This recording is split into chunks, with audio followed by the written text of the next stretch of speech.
mga baby, ayan, gagawa tayo ngayon ng turon with cheese. Nag-umpisa na ako magawa ng ng cheese. Then the wrapper. Tapos, hindi lang nakita sa video, pero nalalagay ako ng saging nan. Ayan, ginamit ko nga pala dyan saging na saba na minash ko. Tapos sinagyan ko na cheese powder. Tapos, yan, real cheese. Yan, tinapaikat-ikat ko pa yan, di ba? Yan, magbabalat ulit tayo niyan hanggang sa paulit-ulit lang makadami tayo. After that, magpiprito. Yun na lang.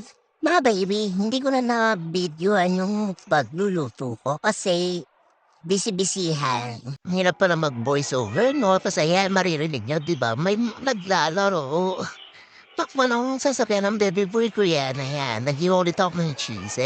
And finished product. Ayan. Oh, napasok ako dyan sobrang init. Thanks for watching.